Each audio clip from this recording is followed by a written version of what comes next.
haven't uploaded a video in over 3 weeks.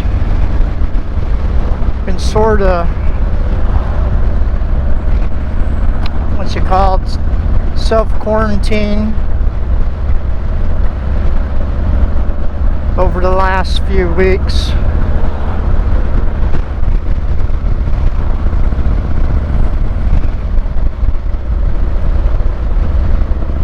Just thinking about what's in the future.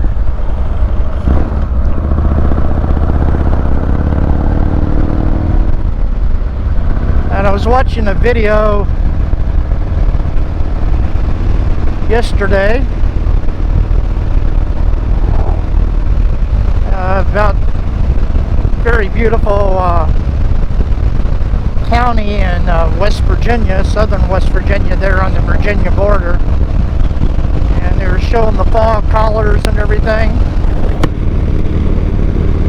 And sit there reminiscing. I spent a lot of time in my childhood in that county. It's where my mother grew up, and where my grandparents lived, and it's a county of about 8,000 people. And the little town there, the county seat, is a town called Marlington, and it's got about 1,000 people of population right now. Actually, and I've been thinking about moving back that way, and within the next year.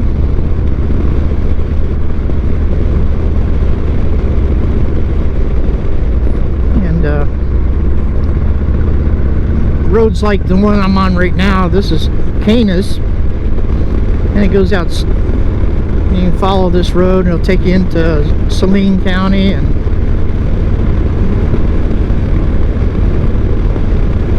this road kind of reminds me of a lot of the roads, especially in this area right here, what I kind of miss of southern West Virginia. Even though I grew up north and on the Great Lakes, I spent most of my childhood summers in southern West Virginia.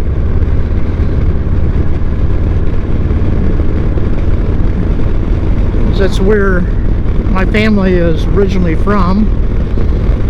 Well, actually, you know, it dates back before it was called West Virginia. But in my retirement, I've been thinking a lot about those old hills.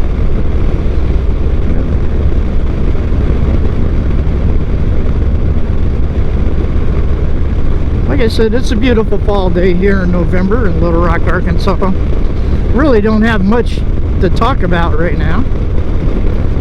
Just reminiscing about old times, my youth. Actually, during 6 to 9 months before I went into the Army, I spent most of my time down in Marlington. My mother sent me down there to stay with my grandparents. It was during a period of time my grandfather was passing away. He had cancer,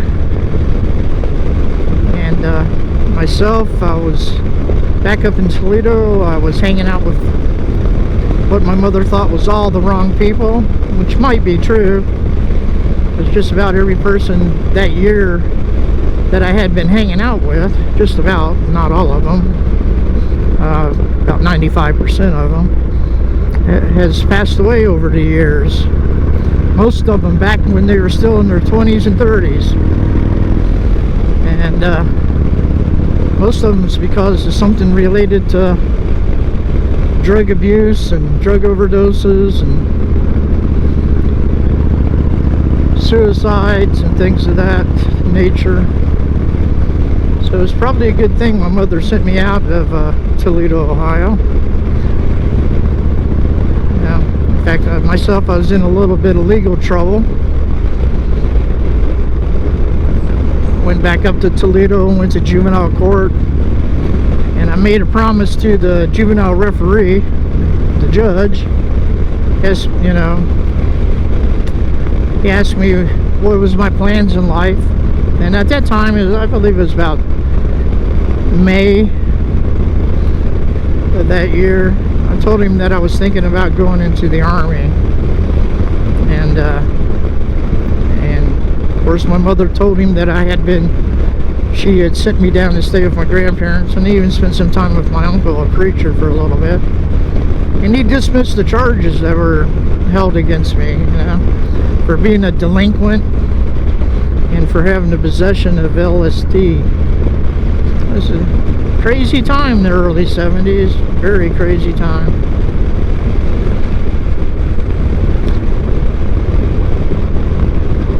Anyways, that summer, you know, instead of joining the Army as soon as I had turned 17, my mother already agreed that she would sign the paperwork for me to do so.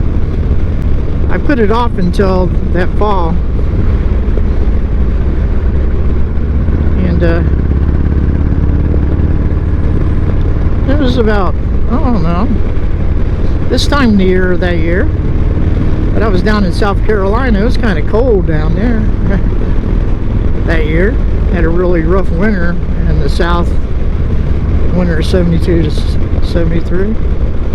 Anyways, I stayed in a little town of Marlington, Pocahontas County. Ran around with my cousins and some other childhood friends, you know, their friends who became my friends, and you know, raised a little bit of hell. And then finally, at the end of September, I went and took my test to get in, and got sworn in, was sent off to basic training at the end of September. Now tomorrow's Veterans Day, and today is November 10th, I believe. No, I take that back. The day after tomorrow. Today's only November 9th. It's only Monday. So I've just been isolating myself over the last month. You know, trying to figure out what I'm going to really do with this channel. And if I haven't told you, I resigned from my job at the Harley Davidson shop. You know, I gave them the excuse that you know, I didn't have the stamina for the job, which was true. Now I was kind of fooling myself, you know. Thought I could work full-time on my feet and sell some motorcycles. I really enjoyed the people that I worked with there and the people that I met, but that was part of the truth. Another part of the truth is because of this stupid pandemic going on. I was figuring if I was wearing myself out and I was tired every night when I got home, and I was sleeping on my days off, and I was meeting people from all over the country that was coming into the shop, that my chances of probably getting infected with COVID-19 was really high. And being a person that's in his mid-60s, I'm in a little, mostly okay shape, except for I'm obese. Gained too much weight over the last year, especially, yeah, over the last year, starting last November. Probably up maybe about 50 pounds heavier than what I was a year ago. And the fact that because of years and years of smoking, that my chances of catching COVID might become high. And then if I did get it, you know, it might be a little rough for me because the fact of being obese, I don't really have any underlying health problems except for shortness of breath, you know, probably a little, you know, I got a lot of lung damage there. It doesn't keep me from doing most things, but I do get winded. You probably hear it in my videos sometimes. I know you do. You know, or I get out of breath, especially when I first hop on the bike and taking off, or if I stop and have to move the bike around and everything. It makes my breathing a little labored. Anyways, I resigned from the job there at the Harley shop.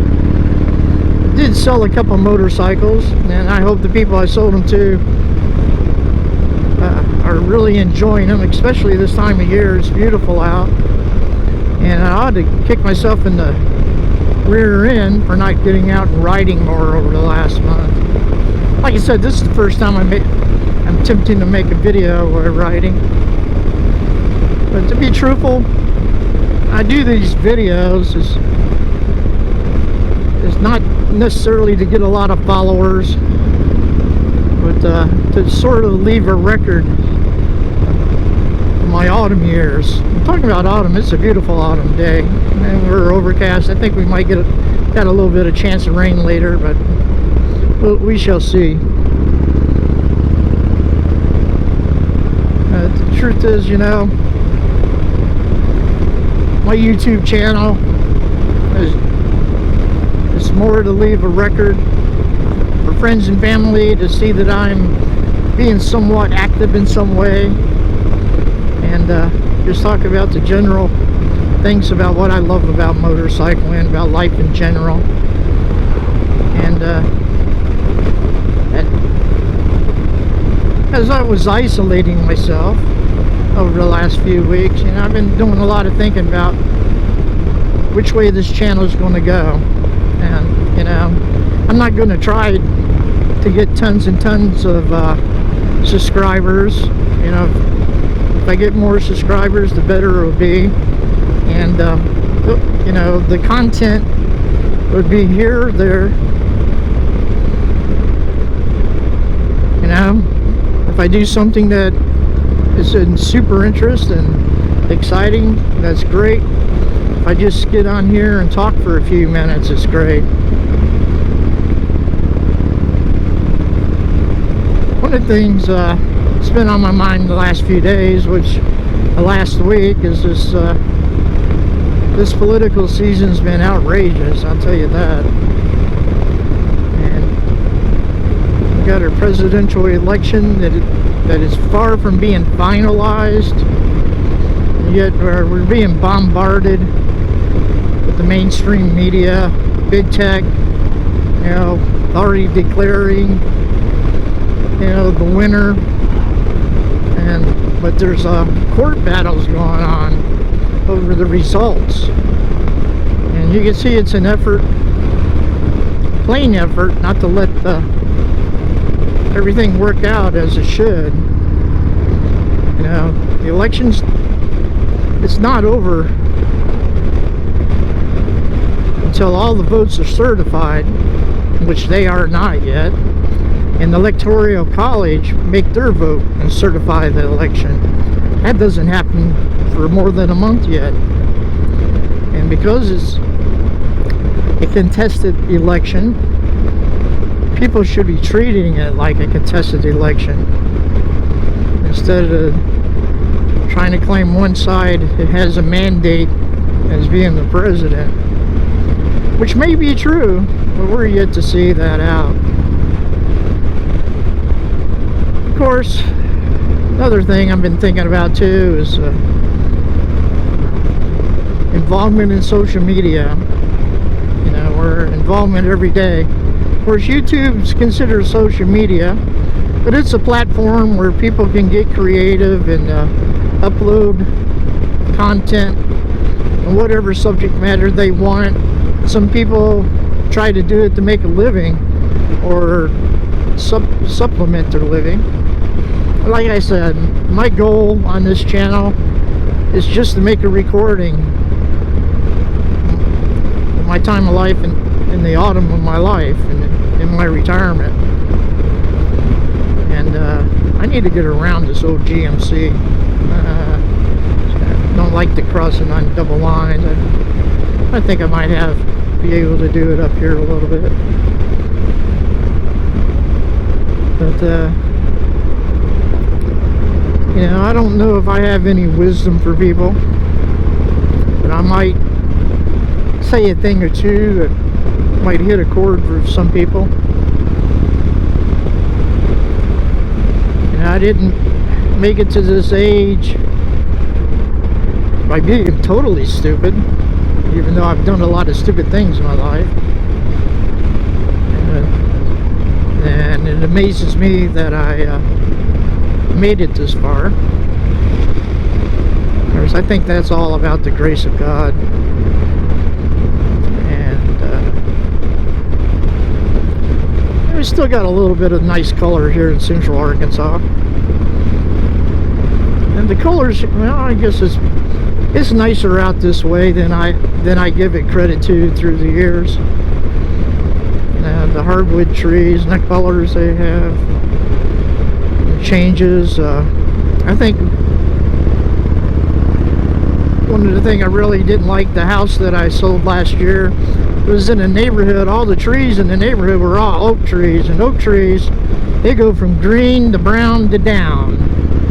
But other trees are the ones that change color, and I guess, because I lived in that neighborhood, that's the reason I didn't think that we had too many fantastic colors like you would, say, up in Ohio, where I grew up at, or in West Virginia, where my family's from, where I yearn to go to. And going into Saline County here in Arkansas.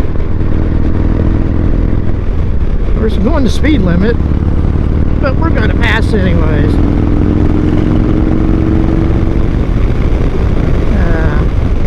I don't like following behind cars if I don't have to.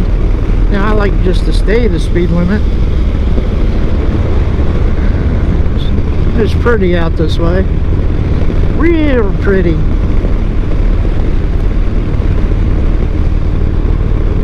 Anyways, all you people there are worried about the election, those that are prematurely celebrating, I just,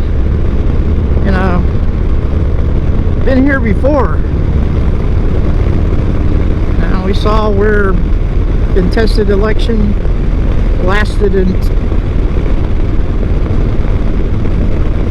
into December. About 20 years ago. And believe it or not, I was on the opposite side then. I was more of a liberal back then. Now I'm a conservative. Got another contested election. So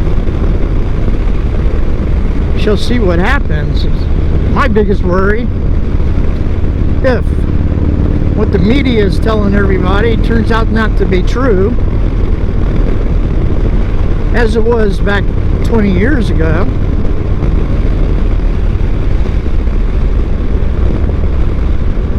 and who half the country thinks is the president-elect right now all of a sudden isn't. What are all those radicals going to do? Are they going to burn our cities down? Something to see.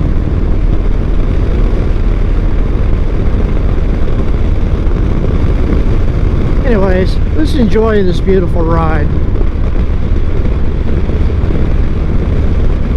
On other notes, I've been watching a lot of videos about motorcycling, reading a lot of stuff, and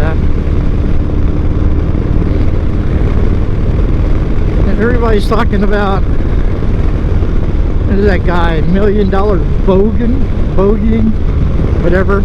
Never watched one of his videos, but everybody's upset because he took a video down because of pressure from Harley Davidson and the corporate. And that's the problem with buying into one brand all the time. Even though my favorite motorcycle is the Harley Davidson, but it's a Sportster, the red-headed stepchild of the company. The company doesn't give it the proper credit. Most other Harley riders don't give it the proper credit. But I really don't care. Really don't care what Harley Davidson Corporate does. I don't care what they say, what they do. They're in the business of selling a product. They always been in the business of selling a product. And many times they've been on the wrong side of the so-called motor biker lifestyle, whatever that is. And I know many of us fall into it, the so-called lifestyle, in different periods of our life. But motorcycling is more than a motorcycle brand. Motorcycling is about freedom, the freedom to choose what motorcycle you ride. Myself, being retired, I'm not planning on buying any new motorcycles. I buy another used one here or there. But for right now, I'm going to continue to ride this old 2002 Harley Davidson Sportster. Yeah, pick me up a leaf up there. And so I don't really care what the Cooperate does. One thing I dislike what the Cooperate does, they sell all this motor clothes. A lot of it's made in Japan. And they're supposed to be an American company. And they're selling their clothing overpriced with the Harley Davidson brand on it. And as far as I know, none of their clothing is made here in the United States. Not even their boots. And I know the boots I got on, I don't know if you can see them or not. Can you see that boot? That boot right there, which is similar to a boot they sell at the Harley shop. That boot right there is made right here in the state of Arkansas. And I paid for it about the same price you pay for boots made in China at the Harley shop. And I've been wearing this style of boots ever since the late 60s, early 70s, ever since I was in junior high school. But I buy ones that are made in America. Of course, they run a little bit higher than other boots similar to it that are not Harley Davidson brands. But I'll tell you what, I'd rather just support a company that manufactures their American style boots here in the United States, or the majority of them, because you can go to their website and you hit Made in America and see the selection of boots they have made in America. Of course, they've been getting into different styles of shoes and other boots and stuff, and making quite a many products in Italy too. But they're nice, high quality, mainly shoes for women or dress shoes for men. But you know, they still make a boot that's good for motorcycling right here in the state of Arkansas. It's one of my things really people would try to do. I know it's nearly impossible to buy everything made in America. I know our phones are made overseas in China, but a lot of the parts on this motorcycle are probably made in China. It's you know, the majority of it is made and assembled here in the United States. But the thing of it is, we got to somehow get back to purchasing things that are manufactured in free countries, not Chinese countries that use slave labor. It's just a fact. You know, right now the whole world is locked down, and it's from a virus that came from China. And of course, that, you know, you can, you know, suspiciously, it looks like China has attacked the whole world with a biological agent. And many people in government and leaders have been using this to reshape the way we do things in all the different countries. Now, I watch the news. I don't watch mainstream media here in America anymore, because I know what I'm going to hear. There's no news on it anymore. And ain't that a beautiful sight over there? But I've been watching news services from around the country, and like Sky News, Russia Today, BBC, and I know they're all tilted from where they come from. But believe it or not, I think a lot of them are less tilted about what's going on in their own countries, and our news is tilted about what's going on in ours. And I know when they report on the United States, you can tell they got a left-wing lean, but they're not afraid to report about what's going on over there, about the protests against COVID, protests against the different elections in different countries, the protest of the German biker community, protesting the restrictions that are being put on motorcycling over there.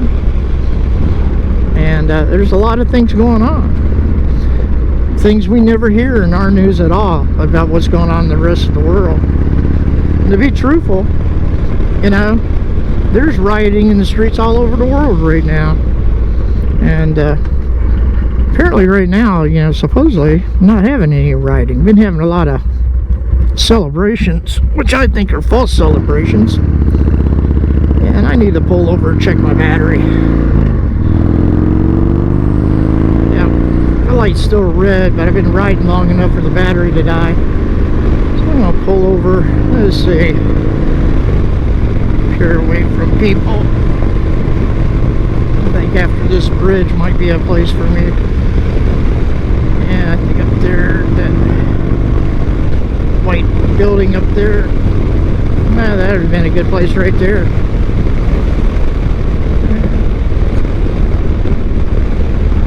And I think I'm gonna pull over up here.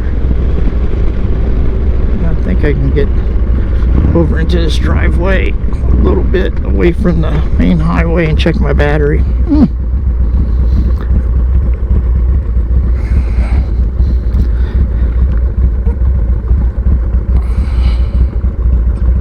Yeah, it's hot. And let's see.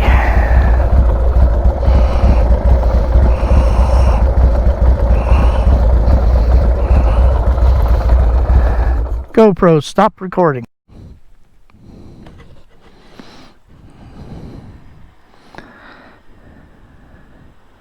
There we go.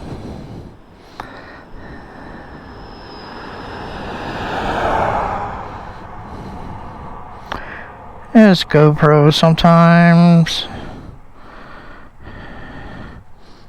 Am I recording? Can't tell.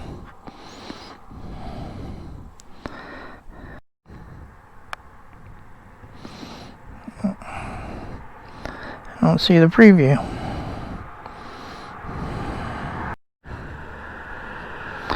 Well, got the GoPro going back on. That app doesn't work so hot sometimes. It's trying to do something. I'll figure it out later. But I got it recording like I want to. And let's see if we get back on the road.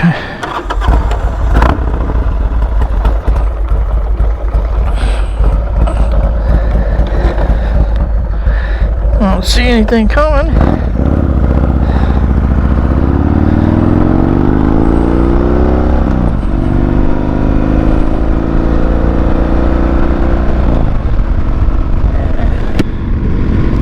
Back and enjoy this beautiful fall day on the bike. It's getting kind of warm there. It's up in the 70s. I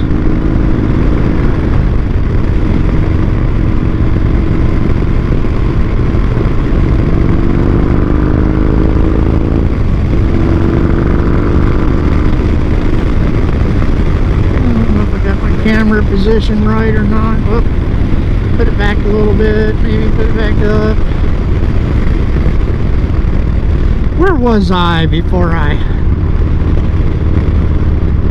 reminiscing. State affairs of the world. That's where I was at. I don't know if any of you have been hearing talks about this thing called the Great Reset.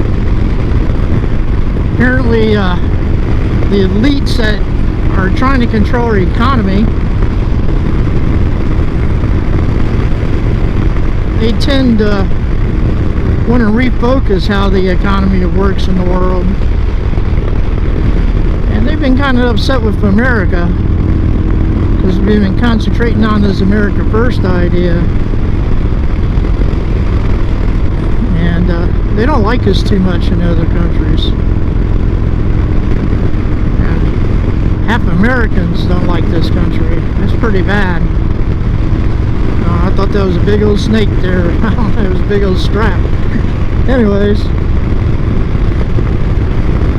apparently this great reset, and people call it a conspiracy theory, but there's people that, honest to goodness, you know, bankers and politicians and, you know, globalist capitalists that are really talking about, you know, trying to get the whole world in on one idea, this great reset, the world economies, things about the environment, about health, and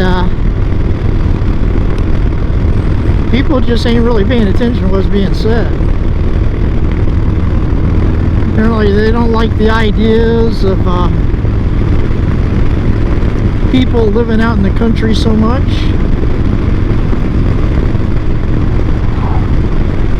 They want people to live in these smaller, sustainable communities under control. The so-called perfect people. And it doesn't really look so good.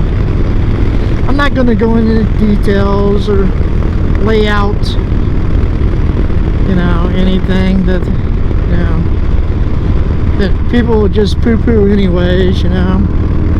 People don't want to hear the truth, even when the truth is spoken, right, you know, is being spoken by the people that want to dig in. Usually the enemy is forthright in what they want, unless you ask them. You know, when you ask them, and then it'll depend on who's asking the question or the answer they'll give.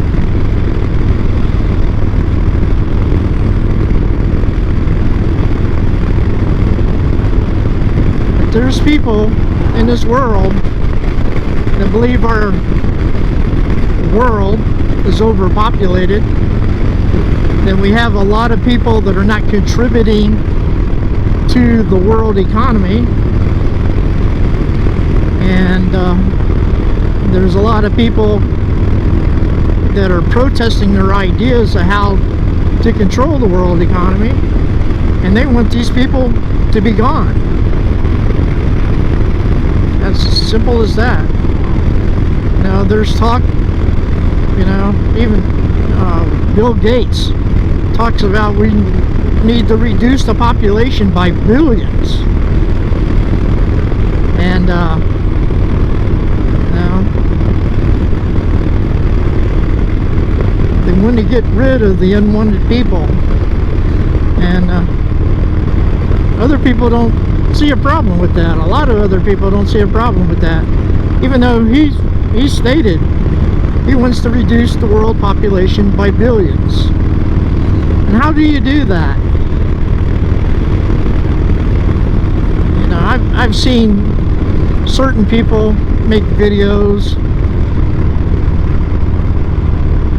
that are talking about what they think it means. That road back there, I wish I had a Euro sidecar rig go up that National Forest Road. It's really beautiful up there. I used to go up there when I had a Jeep. But what, you know, ways they're doing it, they're forcing, you know, abortion in third world countries onto the people to slow their population growth. And they're pushing the idea of people, you know, that are ill to take their own lives, and, you know, euthanasia. And they're calling a lot of nice things, you know, but end-of-life care. But it's just like, oh, what was that movie, Sullivan Green, where people, when they decided they wanted to go, they went and marched. You know, they went and visited the place where they took a drug, and they showed them, you know, played music and showed videos and things that what the person felt like would be the place they would like to be for the rest of eternity, and kill them. Of course, that movie, you know, went beyond. About the food source was actually people, but that idea of having people voluntarily ending their lives is being pushed on us every day. And there's, you know, there's countries that are passing laws to where parents can have their children euthanized if they got a certain disease or disorder, and, you know, so they won't make them a burden on society. Of course, abortion's been used, and I believe there's, I can't remember which country, Sweden or Norway or something like that, has claimed, you know, they've totally gotten rid of Down syndrome. It's because they're aborting every child in the womb that's suspected that might be born with Down syndrome. We've got countries in Europe, I think this happens a lot like in Holland and the Netherlands, you know, but in other countries where people that are suffering from depression can request, you know, to be euthanized, and there's many of the elderly are refused medical care, you know, and they're calling it, you know, death with dignity. And of course there's the abortion industry, where just in the United States millions and millions of unborn children are put to death every year under the name of choice, pro-choice.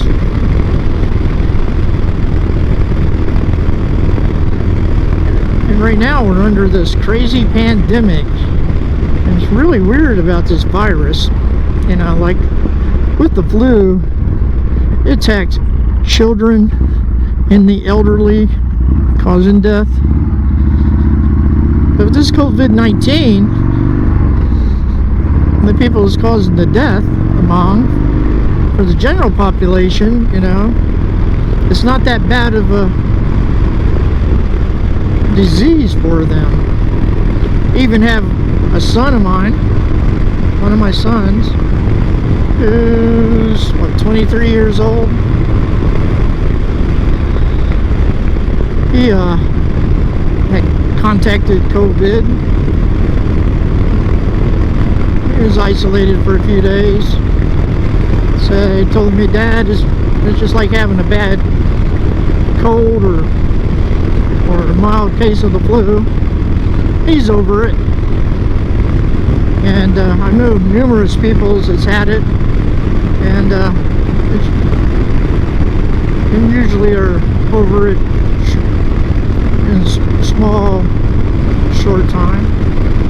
But I've known a lot of elderly people and people that's had health problems where it's been deadly. Even currently, right now, I'm really worried about my uncle, who's in a nursing home, and they have real strict protocol about visitors and people in and out of the nursing home. And I was just notified 2 days ago, the day before yesterday, yeah, 2 days ago, that he's been diagnosed with COVID-19. And I fear that he's not going to live through it because he has a lot of health issues. The reason he's in the nursing home. And it bewilders me how, with all the protocols they have, how he contacted it. I mean, you know, my cousin talks about when he goes visit him that he has to talk to him. You know, they talk over the cell phone, looking through a window. He's not even allowed to go inside, you know, the nursing home. And yet, my uncle's been diagnosed with COVID-19. maybe this COVID-19 is part of the plan too, because the majority of the deaths, vast majority of the deaths, has been the elderly. You know, those people that are considered not productive in society any longer. I know, people will say, you're thinking that way, you're just a conspiracy theorist. But it's just strange, you know. We have this virus going on. It's got us all isolating. You know, social distancing. Have more than half the country in fear of it. Now, I'll admit, I kind of been in fear of it myself. Trying to figure out what's going on is mostly the fear. But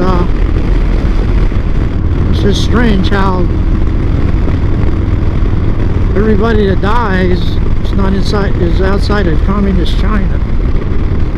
And it's also during this period of time we got all these elitists and globalists talking about a great reset of the world economy and making sustainable environments for people to live in. You know, given the powers to be, the powers to arrest people for not following the protocols set in their each nations. And a person that may be our next president even talking about increasing those same measures across the whole nation, where we see in the areas of the country that this real strict protocols has been devastating to those cities' environments, you know. And on top of that, to give an example, in New York, the crazy governor there, he ordered people diagnosed with COVID to be put in nursing homes, which wind up spreading COVID among the nursing homes in New York.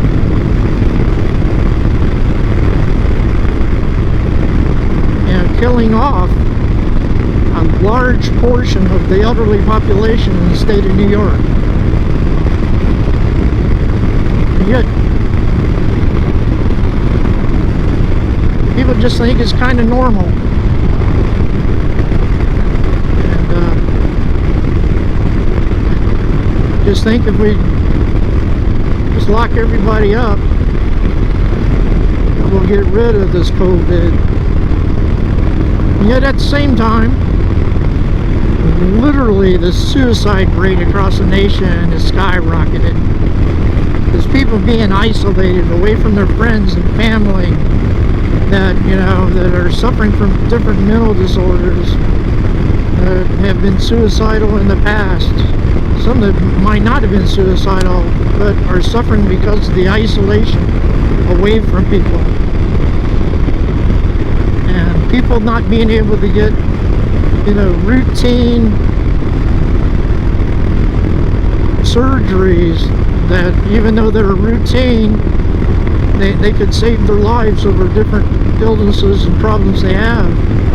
But in many parts of the country, that type of care has been suspended. You know, especially in the states where they have the strictest restrictions.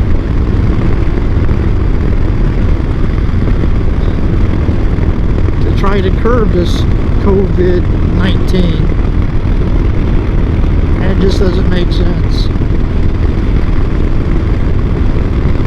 Of course, when people express their doubt about what's going on, when they express their suspicion about what's going on, they're labeled to be nuts, crazy.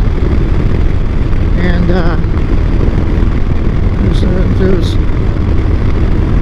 for some people, if they had their way, you know, they would have these people actually diagnosed officially of having mental problems. And that'd be another way they could control or eliminate that part of the population. People that are skeptical about government action, about what world leaders are telling us, what world leaders, you know, are imposing upon us. Over there in England, they've been giving guaranteed wages to people to help keep them from going out into the streets and socializing.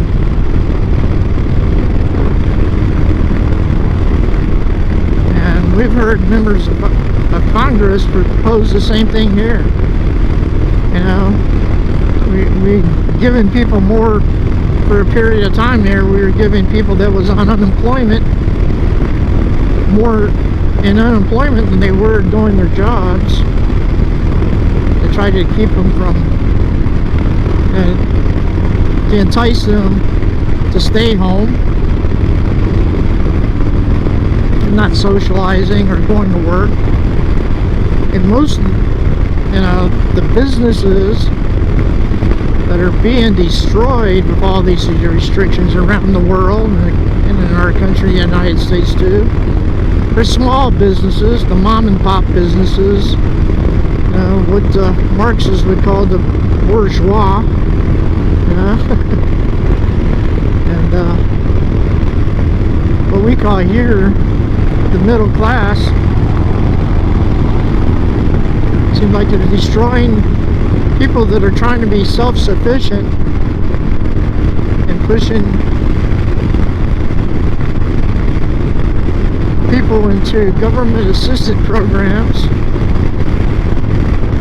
or helping the globalist capitalists to gain more money for whatever business that they're in. It does seem like there's a plot. I don't know if a purposely plot, but these ideas are being spread.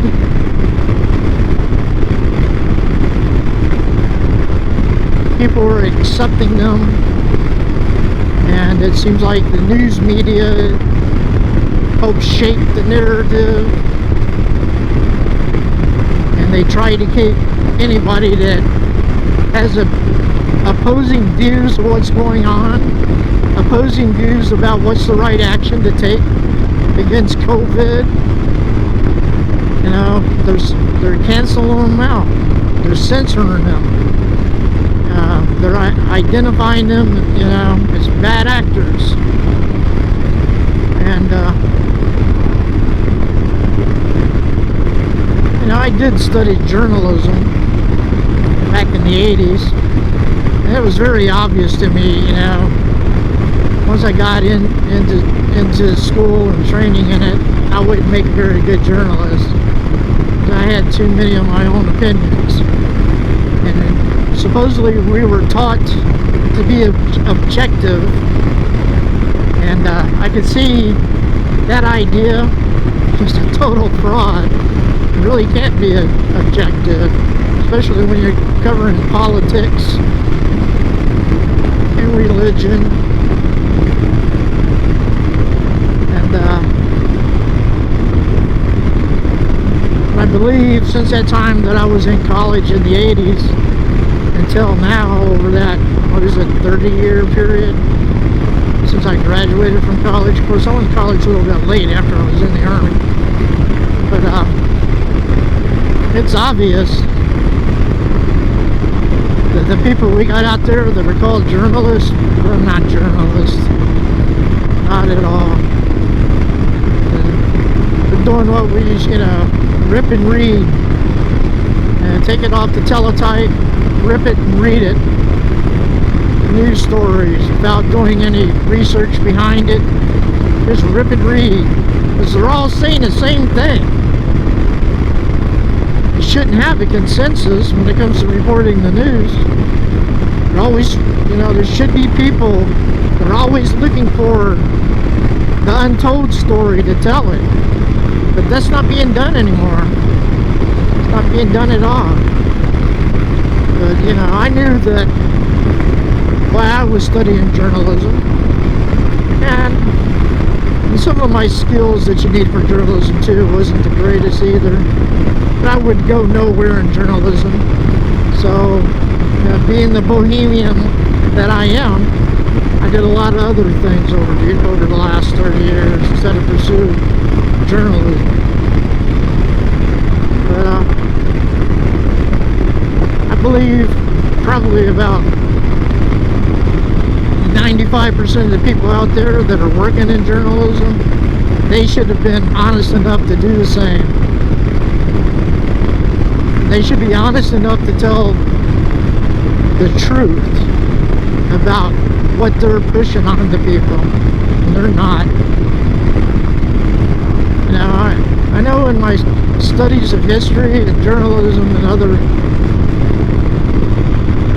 society in general through the years since childhood, I noticed when I was in journalism school that all the newspapers over in Europe, they were ran by people that belonged to different political thoughts, ideologies, and parties. And they were trying to get the story out that shaped their worldview and idea. And that's what's going on now, but it's being denied. Those people were up front, in the newspaper world back then, over in other countries. Some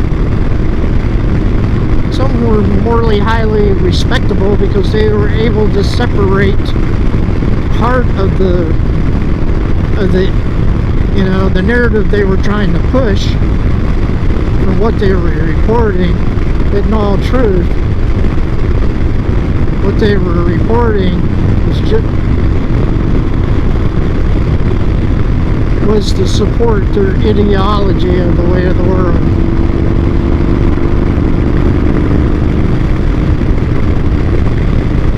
And we just don't have honesty in general for journalism.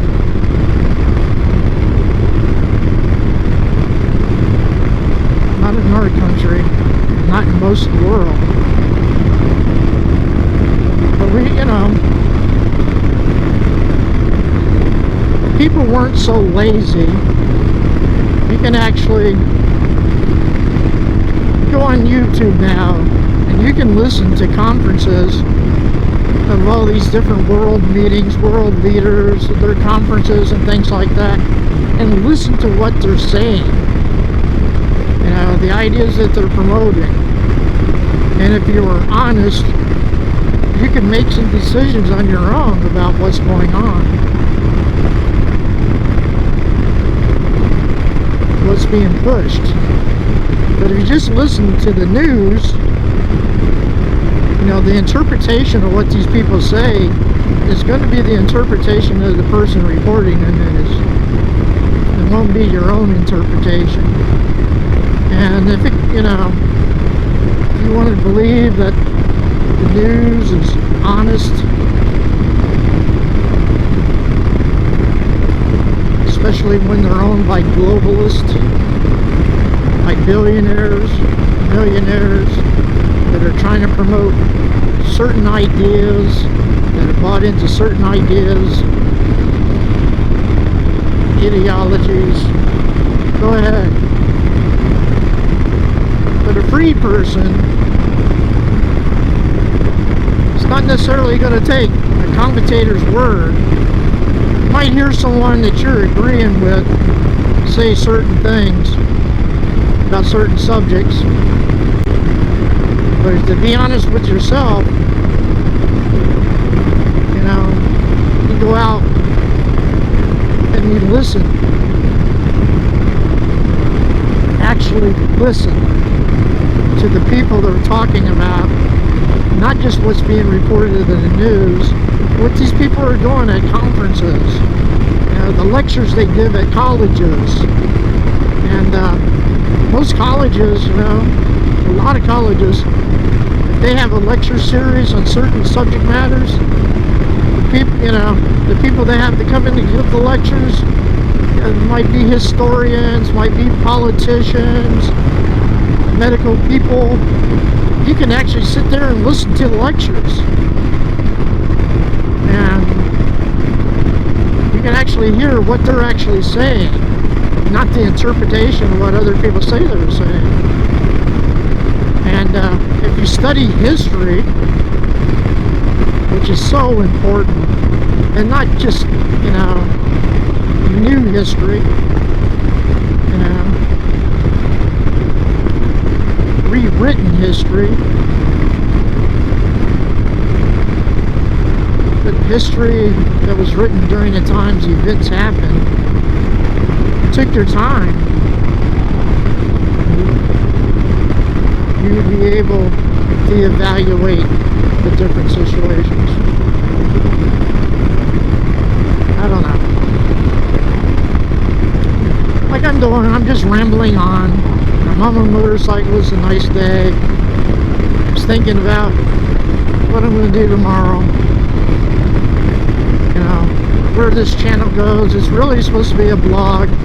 And a blog, you know, to be a true blog is a person-to-person blog. Like I said in the beginning, you know, this is not a place to come to learn how to repair your motorcycle. I might show you where I replace something on my motorcycle. It's not a place, you know, for evaluation of a lot of different motorcycles or brands to help you make your choice to purchase a motorcycle. But I might take a ride and give my personal impression on one here and there. You know, but I don't ride in enough different ones to be able to give, you know, that motorcyclist review. But that's not what I'm all about anyways. I'm a motorcyclist that's got it's pretty bohemian raising, you know.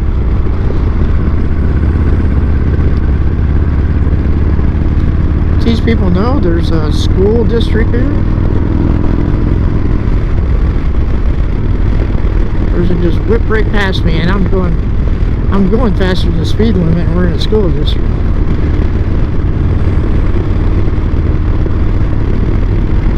People are just too big in a hurry.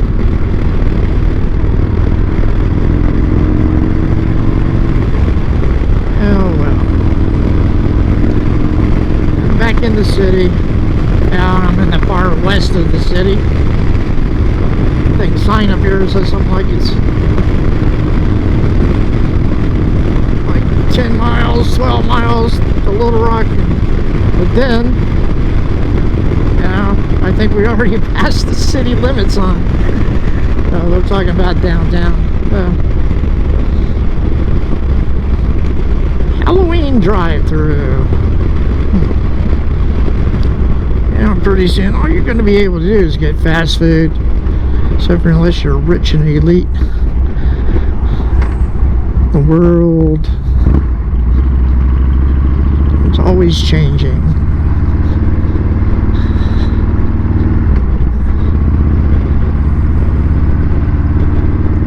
Pretty soon, everybody's life is just going to be what they see virtually. Social media is killing us. Especially things like Facebook and Twitter. Yeah, YouTube too. But at least on YouTube, you know, you can be a creator. You know, you can be artsy-fartsy, and you can give out good information, but there's a lot of bad information. Or you can be just do like I did, just speaking about my mind, sharing my ride, riding down that old lonely highway, whatever. Get around this truck. Who wants to see the back of a van in a school district? We still got some colors here in Arkansas, a little bit. Pretty soon the trees will be bare, except for the pine trees. Got a lot of them in Arkansas. Got a lot of nice architecture too. And we got people still working.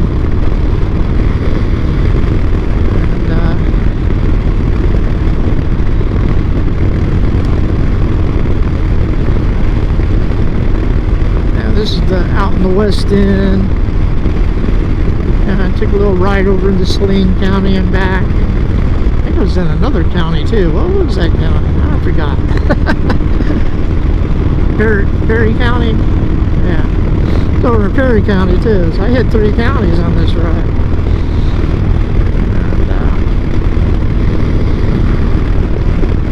Right out here in the West End. When I first moved to Arkansas, most of this was wooded area with a house here and there, you know, and more just getting built up. The geographic center of Little Rock is more to the west than the east. It didn't grow any towards the east because there's an old river there, an industrial park to keep it from growing to the east. It's been growing west. And let's see. Cut down the street here.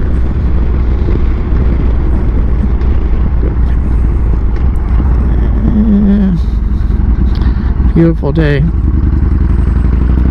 At least the kids are back in school here in Arkansas, for the most part. I think some of them are going to school on some days and doing virtual learning on others, and there are too many parts of the country they're still doing the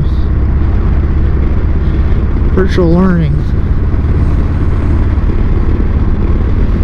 And I'm trying to remember where I want to turn up here. It might be this street up here. Yeah, maybe I'll go straight. Nah, I'm gonna take a left here.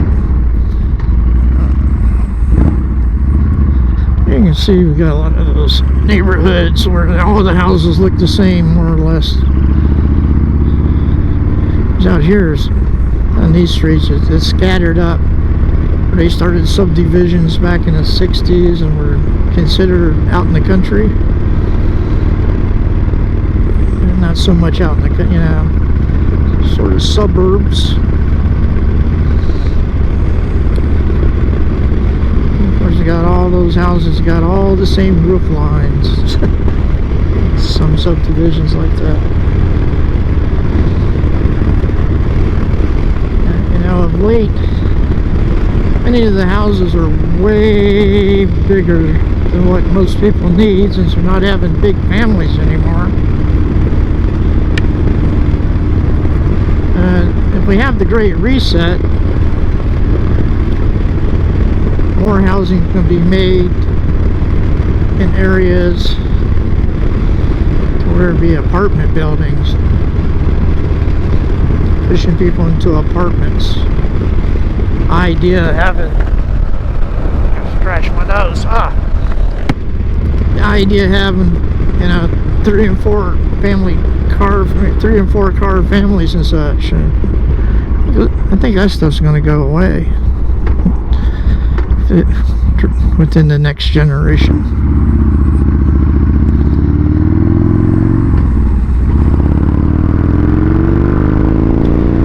Anyways, that's all I gotta say. Solitary Wanderer here, signing off. GoPro, stop recording.